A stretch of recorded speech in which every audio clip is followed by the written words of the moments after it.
Araling Panlipunan 1, Quarter 4, Week 7. Gawi at ugali na makatutulong at makasasama sa sariling kapaligiran. Layunin. Sa pagtatapos ng araling ito, inaasahang makapagbibigay ka ng mga halimbawa ng mga gawi at ugali na makakatulong at makasasama sa sariling kapaligiran. Tingnan ang mga larawan. Alin ang nagpapakita ng pangangalaga sa kapaligiran? Lagyan ng bituin ang mga ito. Unang larawan, pangalawang larawan, pangatlong larawan, at pang-apat na larawan. Ang mga larawan na nagpapakita ng pangangalaga sa kapaligiran ay unang larawan, pangalawang larawan, pang-apat na larawan.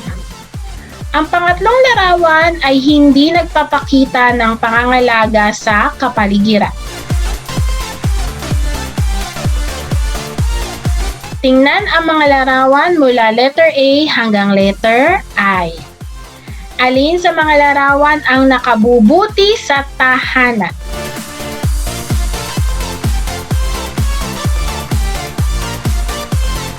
Aling larawan ang nakasasama sa tahanan?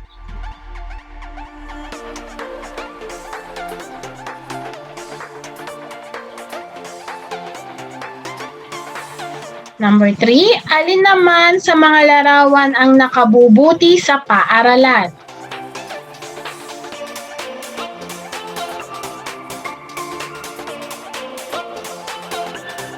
Number 4, aling larawan ang nakasasama sa paaralan?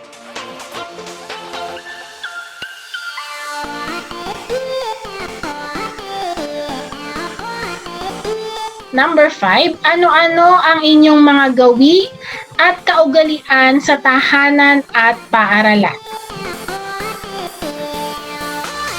Mga gawi at ugali na nakakatulong sa ating kapaligiran.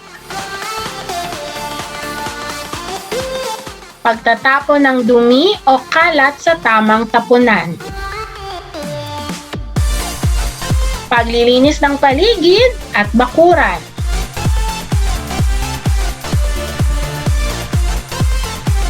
Paghihiwa-hiwalay ng basurang nabubulok at hindi nabubulok. Pagtatanim at pagdidilig ng mga puno at halaman sa komunidad.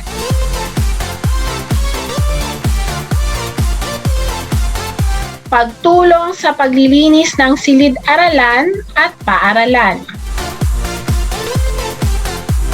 Pakikiisa sa programang Tapat Mo, Linis Mo. Mga gawi at ugali na nakakasama sa ating kapaligiran. Paghahagis ng pinagkainan o ng kalat. Pagsusunog ng mga basura. Pagkakalat sa labas at loob ng paaralan. Pagtatapon ng basura sa ilog. Pagkakalat sa loob at labas ng tahanan. Pagtatapon ng patay na hayop sa likod ng bakuran. Gawain 1. Sabihin ng opo kung tama ang gawi o kaugalian ang binabanggit sa pangungusap at hindi po kung hindi. Number 1. Tumutulong sa pagpapanatili ng kaayusan at kalinisan ng paaralan. Opo. Number 2. Nais kong laging nakakalat ang aking mga kagamitan sa paaralan. Hindi po. Number 3. Masaya ako kapag nakapagsusulat sa pader ng silid-aralan. Hindi po. Number 4. Inaayos ko ang mga gamit sa loob ng silid-aralan. Opo. Number 5, itinatapon ko ang basura sa tamang tapunan. Opo.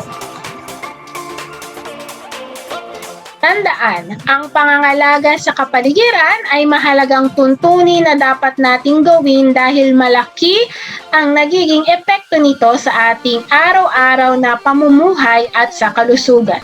Ang pagtatapon ng basura sa tamang basurahan at paghihiwalay nito ay mahalagang gawain na dapat na gawin hindi lamang sa paaralan pati na rin sa tahanan.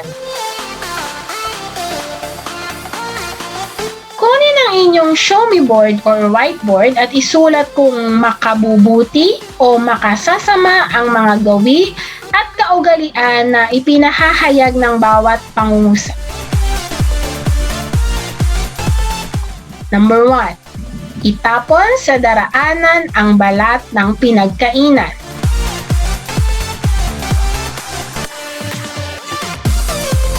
Makasasama. Number 2, panatilihing malinis ang kapaligiran. Makabubuti. Number 3, paghiwalayin ang mga basurang nabubulok at di nabubulok. Makabubuti. Number 4, iwanan ang mga gamit kung saan nais lamang. Makasasama.